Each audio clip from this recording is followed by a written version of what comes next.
नमस्कार दोस्तों, आप सभी को हमारे इस YouTube चैनल पर सादर स्वागत है। आज हम बताएंगे महाभारत के 5 महान योद्धाओं पंचपांडवों के अद्भुत रहस्यमयी प्रेरणादायक कहानी के बारे में।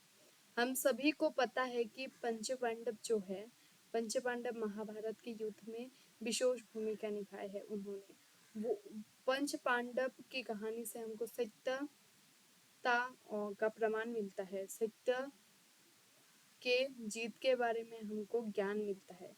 तो चलिए इस रोचक पंचपांडव की कहानी को हम सुनते हैं। कहा जाता है कि महाभारत के अनुसार राजा पांडु की 2 रानियां थी, एक थी कुंती और 2 नंबर थी माद्री। पांडु को ऋषि किदंबा के श्राप के कारण संतान नहीं हो सकती थी। दूसरी तरफ कुंती को ऋषि दुर्वासा से एक वरदान मिला था कि वो किसी भी देवता को बुलाकर उनसे पुत्र या संतान प्राप्त कर सकती थी। कुंती ने सबसे पहले धर्मराज यम को बुलाया और उनसे युधिष्ठिर का जन्म हुआ, जो सत्य और धर्म के प्रतीक थे। फिर उन्होंने पवनदेव को बुलाया और पवनदेव से भीम का जन्म हुआ, जो बहुत ही बलवान थे। तीसरा देवता था इंद्रदेव और इंद्रदेव से अर्जुन की जन्म हुई, जो धनुर्धर बने। और उसके बाद कुंती ने अपने वरदान माद्री को दिया और माद्री से 2 जमज नकुल और सहदेव का जन्म हुआ। 5 पांडवों के गुरु थे द्रोणाचार्य। द्रोणाचार्यों के शास्त्र और युद्ध की शिक्षा ली। अर्जुन गुरु का प्रिय था, लेकिन कौरवों में दुर्योधन का एक प्रिय था कर्ण, जो अर्जुन के प्रतिद्वंदी बना। भीम और दुर्योधन के बीच शत्रुता बचपन से ही थी और युधिष्ठिर शांत स्वभाव के थे।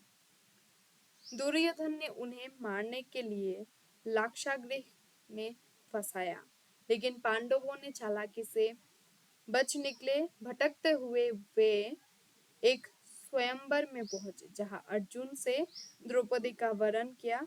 कुंती की आज्ञा के अनुसार द्रौपदी 5 पांडवों की पत्नी बनी और पांडवों ने इंद्रप्रस्थ नामक राज्य बसाया, लेकिन शकुनी की चाल और दुर्योधन की शत्रुता के वजह से उन्होंने युधिष्ठिर को जुए में बुलाया गया। उन्होंने अपना सब कुछ हार दिया, राज्य, अपना प्रिय भाई, अपनी पत्नी तक भी दुर्योधन के सभा में युधिष्ठिर ने हार गए थे। पांडवों की 13 वर्ष की वनवास और 1 वर्ष की अज्ञातवास मिला था। वनवास के बाद जब दुर्योधन राज्य लौटने से मना कर दिया, तब श्री कृष्ण के नेतृत्व की भूमिका से और अर्जुन को श्री कृष्ण का गीता का सार मिला। 18 दिन तक चला यह महाभारत का युद्ध, जिसमें भीष्म, द्रोण, कर्ण और अत्यंत दुर्योधन भी मारे गए। पांडवों ने धर्म की विजय के लिए युद्ध किया और अंततः धर्म की जीत हुई।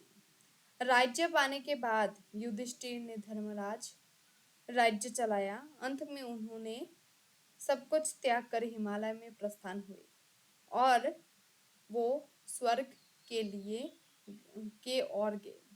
स्वर्ग तक सिर्फ युधिष्ठिर ही पहुंच पाए थे और बाकी चारों पांडव और द्रौपदी सांसारिक मानव के कुछ विशेष गुण के वजह से वो स्वर्ग तक नहीं पहुंच पाए।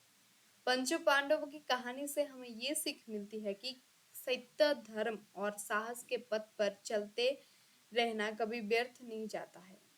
अगर आपको ये कहानी पसंद लगे तो वीडियो को लाइक, कमेंट और चैनल को सब्सक्राइब जरूर कीजिएगा। शुक्रिया।